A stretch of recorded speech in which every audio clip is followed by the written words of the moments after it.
moi aussi qui me déteste mais ba tey ñoom it maa ngi leen di ziar bu wér a wér di leen xam ne réew mi rek ñu tax a jóg et puis des fois ay nit la ñu et puis des fois mën nañu ma tëddi aussi waaye am nañ tuuti lu ñu xam aussi ci àdduna moo tax ñu toog fii. d'accord donc nag ñu dem jël suñu rubrique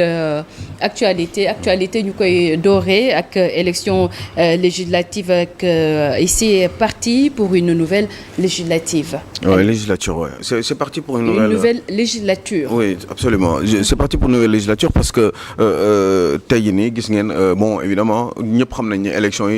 élection anticipée la parce que tout simplement il y a une assemblée nationale qui avait été dissoute donc par justement conformément à ses prérogatives par un monsieur qui s'appelle Bassirou Diomaye Faye et qui est président de la République du Sénégal donc moom moo dissoudre assemblée nationale effectivement yoon daf ko ne moment bi ngay dissoudre assemblée nationale il faut que en même temps ce décret là moom mooy waxaale ban date la ñuy organiser élection yi effectivement ni ko yoon waxee noonu la ko defee dissoudre na ko de par ses prérogatives joxe na une date parce que yoon moo ko exigé et ben nañu le 17 la le problème c'est que peut-être que ñoom ils étaient préparés psychologiquement et puis même matériellement ou même techniquement ci seen côté ñoom parce que ay partis politiques la ñu quand même yu nekk ci nguur et ben pour se préparer un petit peu être en avance par rapport aux autres partis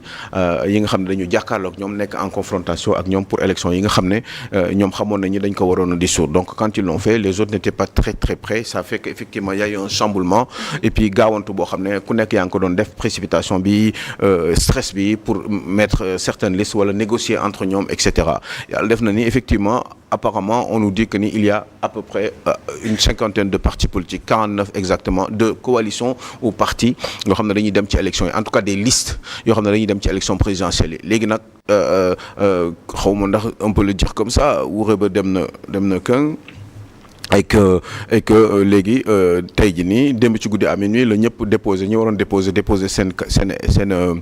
seeni liste et ben il paraît que même jusqu'à ce matin à 7h45 am na ñoo xam ne kenn enregistré wugul woon seen mbir parce que il suffisait nga dugg à minuit rek après le minuit la ñuy interdire kenn dootul dugg ci mais après pour gérer papier yi da ngay toog di xaar am na ñoo xam ne ba 8h pratiquement 8h moins le quart kenn géré wul woon encore seeni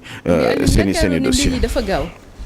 C'est très rapide je crois que ni dañu taf-tafe gars yi mais bon affaire banditisme politique là aussi ils l'ont fait ils sont dans une bonne position pour le faire et je trouve que c'est dommage parce que mënoon nañ gën a rafetal mbir mi gën ko jekkal ndax démocratie bi gën a taaru ndax démocratie bi gën a respirer ndax Sénégal yëpp gën a mën ci gis seen bopp ñi bëggoon bokk te amuñu temps préparé parce qu'ils ne sont pas dans les conditions techniques même financièrement pour se préparer parce que il faut nga dem wuti xaalis il faut nga dem machin parce que il faut nga joxe caution yooyu yëpp ay doomu Sénégal lañ ku nekk ak ni ngay lijjantee sa mbir donc boo demee amoo possibilité boobu dafay metti da ngay sentir benn espèce de injustice boo xam ne moom ngay subir par rapport aux autres parce que tout simplement mbetteel bi ñu la def mënoon nañu jox temps ñenn ñi nga xam ne dañu bëggoon nekk candidat ba nga xam ne dañu mën a temps raisonnable ba xam ne dañu mën a organiser wu ñoom tamit pour mën a joxe seen liste parce que tout simplement ils pensent être crédibles ils pensent vouloir être justement député pour défendre certainement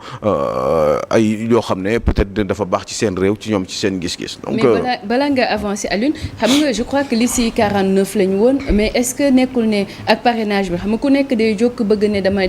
bokk est-ce que du genre segg la bu fekkee ne tamit amuñu beneen moyen pour segg. C'est-à-dire que bu fekkoon amoo beneen moyen segg mu ngeen continuer parrainage bi et puis que vous vous mettiez dans les conditions pour respecter li nga xam ne moom la code électoral wax par rapport au parrainage tout simplement mais si vous ne le faites pas parce que vous êtes pressé pour d'autres raisons ça pose un problème et ça fait que effectivement je reviens encore là-dessus ça devient du banditisme parce que tout simplement bëgg ngeen taf-tafe gars yi pour essayer d'avoir une majorité à l'Assemblée nationale te loolu du lu rafet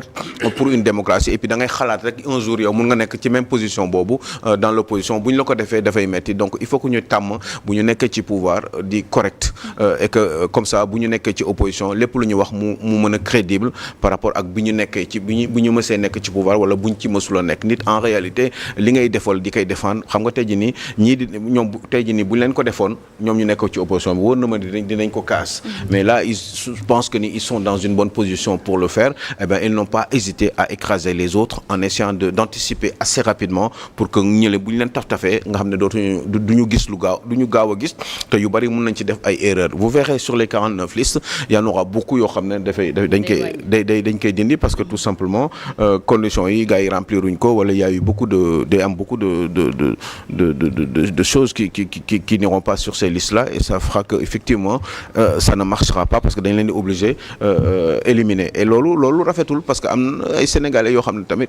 comme ni ma ko waxee ñoom it bëggoon nañu bokk mais gis nañu ni temps bi mayu leen pour ñu def ko même le temps par rapport à l'argent parce que il faut 15 millions quand même de caution pour une campagne électorale waa doomu sénégalais bi nga xam ne moom il lui faut 6 mois pour lijjanti 15 millions nan lay def. te 15 millions yi duñ la ko delloo waa léegi ki ko bëgg nag bëgg ko am kii bëgg liggéeyal réewam kooku tey jii nii 15 millions yi mu war a lijjanti xëy na il lui faut peut-être 6 mois pour le faire. waa léegi kooku bokkul quoi c'est terminé et c'est ça qui n'est pas normal parce que kooku tam doomu sénégalais la gis nga beneen forme d'injustice mi ngi noonu am na ñeneen ñoo xam ne aussi am nañu 15 millions yi mais il leur faut du temps pour mën a def seen maillage par rapport aux 45 ou 46 départements du Sénégal. mais Alioune foofu xam nga élection consensus la ak concertation. absolument mën nañ dem ba ne tey jii les élections ne sont ni libres encore moins transparentes. absolument mais tey jii est-ce que nekkul li nga xamante ne moom le gouvernement bi fësal mooy que ni dans sa volonté d'avoir une majorité à l'Assemblée nationale. waaw mais c'est bien d'avoir la volonté d'avoir une majorité à l'Assemblée nationale c'est normal même bu fekkee ni quand vous étiez dans l'opposition vous disiez que ni effectivement majorité yàqul dara ci pouvoir exécutif pour mu liggéey normalement que ça serait même mieux puisque dina am cette idée d'équilibre boo nga xam ne dina am pour que ñoom ñu mën a co-gérer réew mi parce que ñii dañ leen fal parce que président de la République ak gouvernement te président bi dañ ko fal Assemblée nationale aussi dañ leen fal donc waroon nañu mën a travailler en toute intelligence et donc ça quand Ousmane Sonko le disait il y a juste avant 2022 quelques mois avant l'élection législative de 2022 daan na wax ni effectivement président jarul ñu koy jox majorité bu leen kenn gëmloo ni président dafa dafa am obligation pour am majorité pour mën a liggéey normalement ce n'est pas vrai boobu j'étais d'accord avec lui sauf que jusqu'aujourd'hui je crois que je ne serai plus d'accord avec lui parce que il doit certainement penser le contraire tey jii nii le contraire la war a penser parce que il demande eux une majorité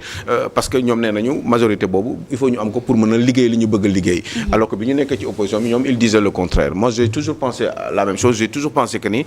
ñaari pouvoir yi dañu war a équilibrer et que un président de la République gis nga kii mi ngi koy wax léegi ce grand monsieur Cheikh monsieur Tall sëñ Moustapha et donc gis nga président li mu ko doon def di joxe ay ordre fii di machin di ko torturer yooyu yëpp bu fekkoon am nañ une assemblée nationale bu libre bu organisée boo xam ne di nga si gis ay nit ñoo xam ne bu ñu tefee bu ñu dóoree ay questions à l'assemblée nationale gars yi dinañ leen ci tontu par force dinañ ko mën a wax yuuxu ko fa nga xam ne moom mooy pencum ndaw réew mi te ñu fal leen comme ni ñu falee président de la République mais fii assemblée amul doole parce que assemblée bu amoon doole dans certains pays li ñu def Moustapha Tall kenn du ko ñeme def parce que tout simplement président bi moom mooy buur mooy bumi mooy organiser mooy wax assemblée nationale li mu war a def moom mooy gérer moom mooy buum mooy bumi mooy toroxal mooy joxe ay ordre moom mooy defaral nit mooy rendre nit milliardaire du jour au lendemain c'est parce que justement ce pays n'est pas encore équilibré véritablement sur le plan institutionnel te loolu gëm naa ni ñoom Diomaye bi ñu ñëwee te loolu mere naa leen ci torop bu ñu ñëwee au lieu ñuy taftafe mbir mi comme dañu bëgg a changer rek comme ni ñu bëgg a def ci reddition des comptes même par rapport aux institutions man j'ai toujours pensé que ni depuis 2007 cette assemblée nationale n'est pas bien et puis il y a beaucoup de choses sur lesquelles effectivement il fallait s'améliorer par rapport aux institutions en général et donc loolu yëpp dañ ko doon kaas donc moom ñoom seen bopp am na daan nañ ci wax tuuti sax te daan naa ci d'accord ak ñoom waaye gis nga bi ñu ñëwee ci nguur gi gisuñu leneen lu dul ñoom nan la ñuy def pour gën am une assise ci seeni pouvoir ba nga xam ne gis nga tafe mbir mi bañ a changer institution yi par exemple ni ñu falee député yi baaxul ndax tey jii nii ça va être la même chose puisque ils vont chercher absolument à avoir une majorité à l'Assemblée nationale parce que système bi ni mu doxee ak ni ñuy falee nu député yi scrutin majoritaire proportionnel bi ku jël paie rek yaa jël la moitié des députés donc moi je trouve que ça c'est pas normal alors que j'ai toujours pensé que ni il fallait diviser le Sénégal en circonscriptions électorales et depuis wax dëgg yàlla ça fait fukki at maa ngi koy wax moo xëy na faale ñoom parce que lu tuuti la parce que tekkiwuma dara ci réew mi mais bis dina jot dina loolu ma doon wax dina ci ñëwaat en force ndax le Sénégal a besoin justement de changer justement le type de scrutin maanaam façon bi ñuy falee Assemblée nationale nit ñi parce que gis nga bu fekkee ni encore la même chose on va voir des députés de Ousmane Sonko on va avoir certainement des députés de Barthélémy Diaz parce que Barthélémy Diaz moom mooy jiite liste comment dire seen li sa sàmm xaw ma lan sa kaddu je sais plus quoi là façon tour bu nekk yaa ngi koy dégg en tout cas moom ak ñoom Bougane eh bien on va avoir des députés de Ousmane Sonko parce que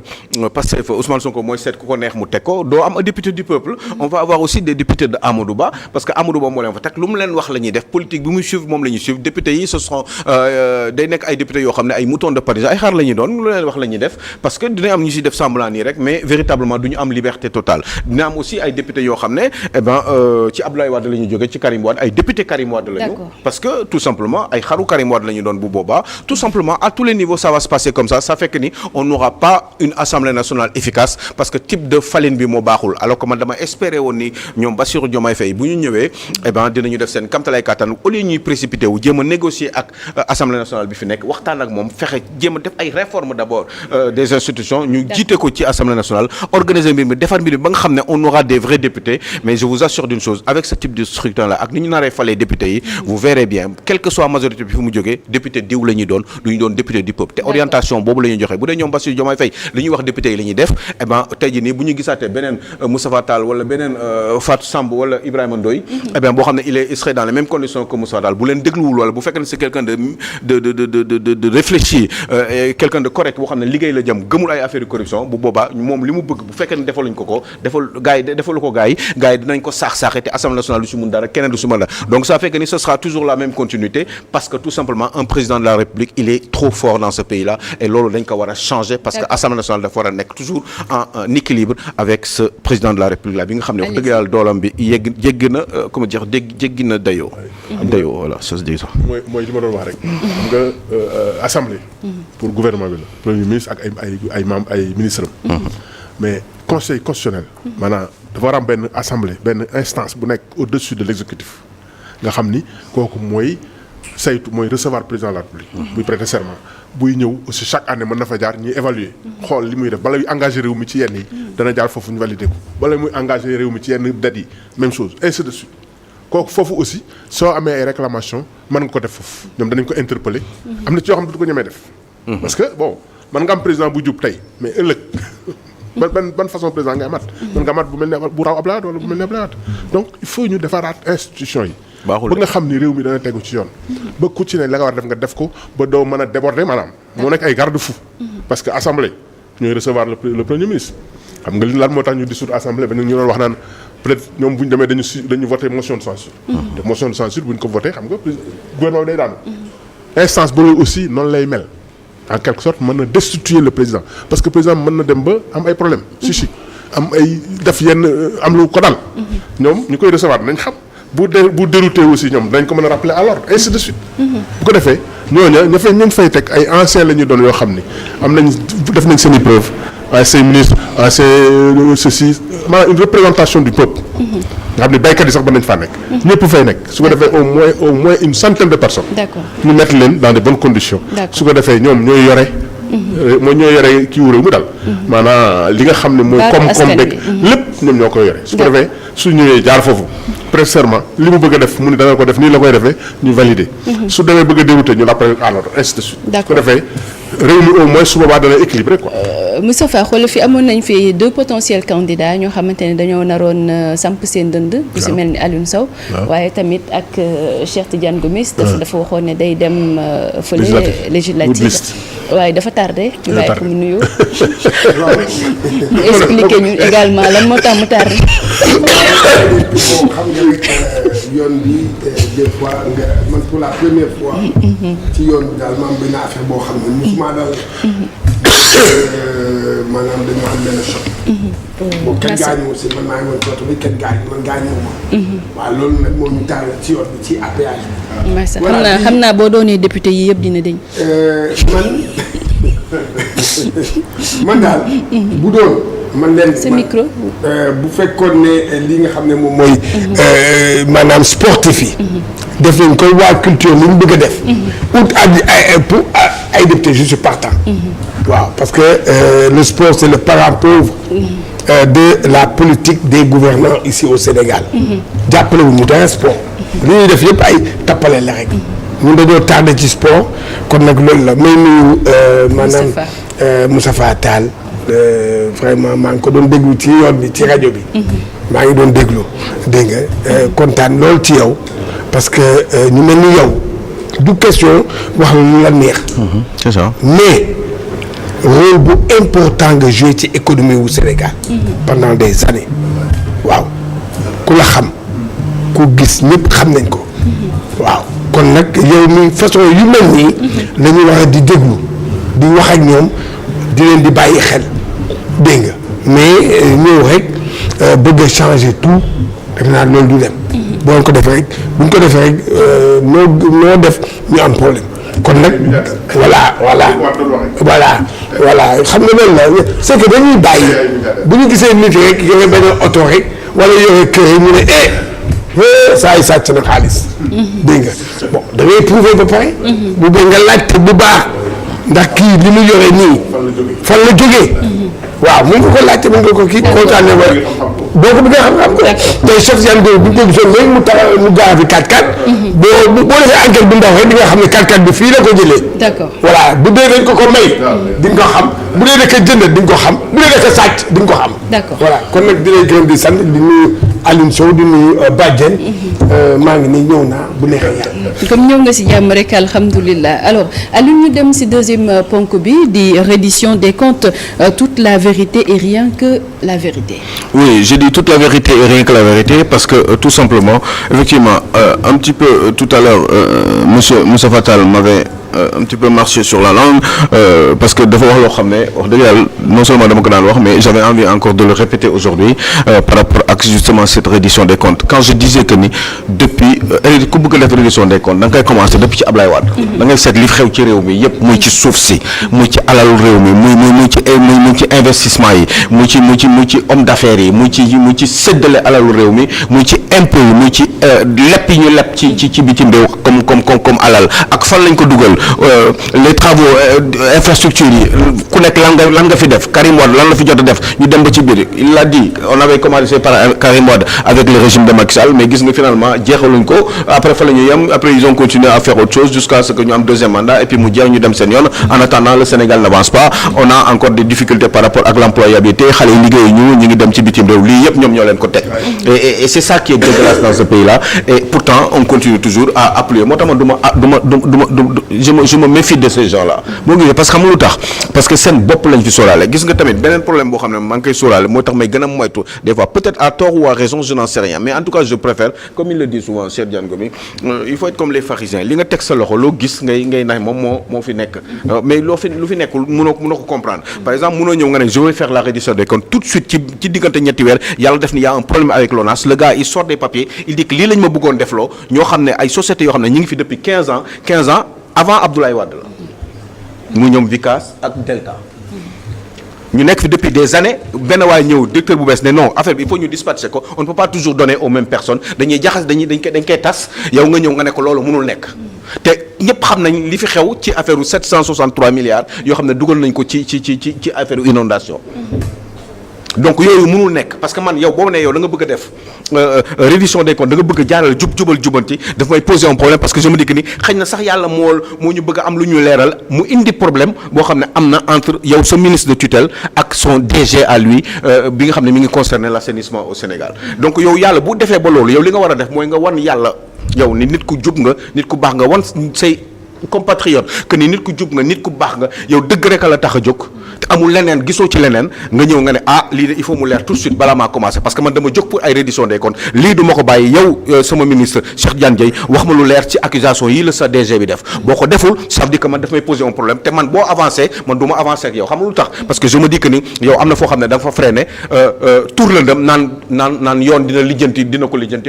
alors que fii dafa am un DG boo xam ne dafa am lu mu wax j'insiste là-dessus parce que doomu Sénégal la ci laa bokk nag ci réew mi te loolu daf maa metti te tant que maa ngi am droit wax dinaa ko wax parce que man mënuma ko ne di gëm ay reddition des comptes alors que problème bii réglé wuñ ko ñuy dematuñu même pas 2 semaines xaw ma weer beneen problème amaat ak Azer mu concerne leen yéen ñi nga xam ne yéen yaa leen war a ñëw pour jubanti amaat problème mu Azer ak histoire u Power Espagne ak Power Sénégal jëm ay doomu Sénégal yoo xam ne ñu ngi ci biir encore ay hommes d'affaires yoo xam ne dañu war a gagner xaalis nekkoon intermédiaire entre Power Espagne ak état du Sénégal eh bien ñooñu ngeen ñëw génne ñooñu ci mbir mi dem di alors que ñoom dañu amoon nekkoon en contrat ak société espagnole boobu yéen nga ñëw génne ñooñu ci mbir mi dem di lijjanti mbir mi ak ñoom sans doute parce que encore une fois commission yooyu ñooñu loolu doon gagné ci diggante bi intermédiaire yooyu doon ay homme d'affaires am ay nit aussi am ay employés di liggéeyal Sénégal di fay ay impôts ñooñu ngeen génne leen tegee leen na le pour état bi di liggéeyal directement ak Power Espagne nga xam ne ñoom seen yoon nekku ci ay homme d'affaires la ñoom seen marché yi na dox rek même bu ñu ko defaraatee seen marché nañ dox bu leen neexee génne leen ci seen i mbokk yi ñun suñu yoon nekk c'est vous dans vous ñun ce qui nous intéresse c'est que ñun suñu marché bu dox normalement et qu'on gagne notre argent donc loolu la ñu def avec le DG là xaw ma lan machin Sène là ah xaw ma lan am Jean-Michel Sène yaa ngi dégg donc loolu mi ngi fi nekk nga ne si yaañ ba pare nga continuer yow suba teel ba pare naan ma da nga bëgg a def reddition des comptes naan ma Amadou Ba sàcc na naan ma 605 milliards yoo xam ne jël nañ ko yoo xam ne amul traçabilité et cetera duma la gëm surtout ñu tegaat beneen bu gën a garaaw mooy de ministre bi nga xam ne yow moom nga wóolu fal ko nga am ay raisons yoo xam ne ministre des finances et du budget c'est grave quand même dans un pays un ministre des finances mooy gérer alors réew mi mooy gérer économie réew xaalis bi la xaalis moo téye xaalis bi donc kooku boo jëlee mu nekkoon directeur de la programmation yàlla defaat encore beneen mbir mu nekkoon directeur de la programmation képp kuy grob xam nga luy programmation budgétaire yomb na programmation budgétaire kii programme budget Sénégal en face avec son ministre de tutelle bi nga xam ne mooy patron am ñu ciy déggoo di ko préparer kooku noonu kooku nga ne budget bi dafa amoon ay njuuj njaaj ba am na sax 605 milliards te kooku moo nekkoon directeur de la programmation yow nga ne kooku patron am yow kooku cuune la xamul dara ay sàcc la ñu tekkiwuñu dara ils ont volé ils ont njuuj njaaj 605 milliards yoo xam ne kenn xamul fu mu jaar waaye léegi man d'accord na waaye léegi man ok supposons pour bu gën a jege mooy le Moustapha Ba sàcc la ok d'accord na waaye moom kese moo def moo sàcc loolu moom kese moo def loolu yëpp yow ki nga xam ne moom moo doon directeur de la programmation moom nga yow wóolu yow ba def ko ministre des finances pour mu remplacer kële kooku tey jii nii yow bi ngay def sa réunion bi yow sa loolu nga def noonu keroog conférence de presse la bi nga koy def yow kan kooku anamu. kooku ngeen xalaat ni rek li nga doon wax tellement war na am importance bu toll jéggi dayoo en point que ni kooku yow warul woon toog yow ci sur place nga may indil un ministre de l'économie boo xam ne un ministère c'est quoi un ministère de l'économie à part une petite agence là boo xam ne mooy nekk di calculer di machin di évaluer ñëpp xam ne un ministère le ministère du budget et des finances kooku mooy ministère bi am solo cim réew kooku toogul pour avouer ne ah man kat d'accord naa kii kat sama premier ministre bi li mu wax dëgg la. ñii ay sàcc lañu man lii laa fi fekk nekk naa x année ci comme directeur de la programmation am na samay collègues ñi ngi fi ay ñoom directeur de trésor ay ñoom Maguette Niang mooy magu Pape Alé Niang ay ñoom keneen ki nu mu tudd Lo Serigne xaw ma lan Lo kooku tamit mi ngi woon ci biir BCEAO bokk na ci banque yu mag yi ngi ci parce que xaalis yooyu transaction yi dafa am fu mu war a jaar monsieur Tall ñëpp xam nañ ko waaye léegi yow ñooñu ñëpp gis ñu njuuj njaaj yooyu yow man dinaa la gëm fu lay gëmee sa waa ji toogul sa waa ji na toog sax ne ma ah man kat ok lii wax nii yëpp sama premier ministre dëgg la ñu ngi jégalu de parce que kii ñii ñoo ma doon def loolu lii ak lii si lay gën a crédible sax parce que man maa doon programmation budgétaire këyit yaa ngi nii mi ngi nii tegle leen yii laa fa doon liggéey mi ngi nii léegi maay ministre des finances lu ma neex wane kële nekkatu fi këyit yaa ngi nii man nag maa ngi jégalu wax sax expliqué wu waaye kooku teewu fa c'est un premier ministre boo xam ne moo ñëw toog rek. toog a ministre de l'économie ak un ministre de la justice. jàpp ñàmburam rek wax li muy wax jóg dem yoonam ñu ne ñoo gars yi ñu sàcc mais dafa yomb. d'accord ba pare 605 milliards yow boo demee ba gis ni 605 milliards waxoo 604 waxoo 608 waxoo 605 et demi waxoo 605,25 da nga ne 605 précisément. waaye léegi xaalis boobu yow noo xamee ni am na noo xamee ni réer na lu amul traçabilité foo koy gisee wala boog monsieur Tall. lu amul traçabilité di nga am foo ko gis di nga ko gis fan ba situer somme bi ba ne exactement loolu la ya am na sur quand même fu mu jaar ba nga compter gis ni 605 la. non mais oui amul mais amul justificatif mooy loolu mënul nekk 605 milliards mënul c'est impossible. monsieur Tall bu dee xam nga parce que man aussi damay wax fi des fois je suis tout seul gars yi dañu def ngeen ñu dof ñun les finances publiques on connaît li may wax ni am na wala amul est-ce que 605 milliards mën nga ko génne te du am justificatif. non wax leen ma rek aqulaay taala fii yàlla rek fi nekk c'est pas vrai dañoo amul temps dugg ci ay détails parce que ñun rubrique la ñuy def 20 minutes lay durer wala 25 minutes mais sinon ñu dugg ñu indi ay kayit wax leen comment ça marche. d'accord parce que nag loolu yàlla def nañu jox ñu ko Walfadjri mais kon mu leer. d'accord kon mu leer lépp ngeen xam ne lépp dëgg la. ndax loolu man mën naa ko. waaye nag temps bi moo ñu ko dul may. dañuy wax pour ngeen comprendre ni loolu mënul nekk te man mii maa ko wax te ñoom xam nañu li may wax dëgg la. c'est impossible 605 milliards mënoo ko génnee mënoo ko décaisser te amul traçabilité c'est impossible. d'accord. kon ay kàcc mi nga noonu encore yëpp di ma poser un problème di ma énerver di ma fatt parce que je continue à comprendre que ni ces gens-là ils me mentent toujours ñoom Macky Sall ñu ngi ma doon mentir di ma kàcc ñoom Abdoulaye Wade di ma kàcc ñëpp di ma kàcc ci réew mi mais kañ lay jeex. d'accord kañ lay jeex est-ce qu'à un moment donné ils vont s'arrêter et ils vont nous dire la vérité à un moment donné définitivement une bonne fois pour toutes parce que kii nii ne ma dafa bëgg a jubóote xëy na yàlla dana def may am ay réflexe naan xëy na mën nañu ci am yaakaar. mais boo gisee ay yenn détails yi da nga naan mais c'est pas vrai parce que yàlla est-ce que yàlla moo ñu toroxal génneel ñu Cheikh Dieng mu wax parce que kaw Cheikh Dieng mënoon na bañ a am kaw Azer mënoon na bañ a am mais pourquoi loolu ñu nelaw ci parce que man maa ne damay bëgg donc kenn waruma taxal ci dara su ma amee tuuti du day leer parce que yow yaa ma newoon El Malick 200 000 francs mi ngi toog bu ko jëloon ci alalu nguur gi ñu dàq ko wala dina ko leeral sinon day am problème yaa ko waxoon wala léegi bii nii ay milliards la surtout société boo xam ne ñu ngi fi woon ak di assainissement bi pendant 15 ans te gis nañu assainissement bi dafa am problème te assainissement bi ça a coûté 763 millions donc combien de milliards moo jaar ci turu société boobu. ak commission yi ñuy joxe te ñun ñu xam ko. waaye dañu sujet bi. à un moment donné il faut arrêter de nous mentir parce que man je trouve que yéen ñëpp ay kàcckat ngeen. wóoluwuma leen gëmuma leen. xoolal ma kii li ma wax léegi nii Macky Sall mu ne lan Macky Sall doon jël ay commission un président de la République mais c'est normal parce que noonu la ñuy amee seeni permanence bi yaa ngi bi boo la nekk Macky Sall nekk loolu président dinañ ko am. waa Pastef aussi di ngeen am permanence bu toll loolu parce que commission yi aussi il faut ngeen lijjanti ko. xam naa ne dinañ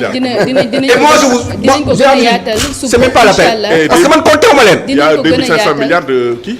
secret défense. mais oui yow la 2500 milliards mais déjà regarde bi ñu ñëwee ba léegi Bassirou Diomaye Faye a utilisé pratiquement ñaata milliards. plus de 34 milliards bi mu ñëwee ba léegi. ci ay kii frais personnels Ousmane Sonko a utilisé 12 milliards. mais xaalis boobu man damay bëgg ngeen may jox kayit yi may xool ndax dëgg la ndax ma mën leen wóolu mën leen sax défendre bu dee jaalal ngeen koy wax parce que man yaar rekk fi nekk dëgg rek laa bëgg dinañ ko gën a yaatal waaye ngeen ne loolu mënul nekk ba pare di ma sànni ay bagages leen di bëgg rendi Sénégalais yi leen bëgg rey il faut arrêter de mentir voilà suba bon frère mais fii foo yamee frère chaque jour il y a des choses à dire chaque jour yaa nga loola naqari mënoo ci dara ñu ne la pourquoi ngay mer man xaw ma soxor xar du ma mbóot du ma ko rey mbóot musuma rey xar je veux pas les mais je n'aime pas parce que ñii ñoo gën a soxor fuuf parce que yéen pour man vous êtes méchant d'accord da ngeen bon pour man da ngeen bon parce que da ngeen sadique da ngeen ñeme di sos di wax yoo xam ne juste pour seen position de pouvoir et ça c'est pas normal ñu bàyyi la nga tàggatoo parce que waxtu bi moo ñu yàlla na yàlla sàmm yàlla may ñu xolu muñ ak xolu yërmande yàlla suturaal ñu dëgëral suñu cër puis yàlla musal ñu seytaane ak pexem noonu yàlla wàcce jàmm si àdduna bi te yërëm bépp néewu jullit ci jaay rasulullah sallallahu alayhi wa sallam amiin amiin amiin inchallah alors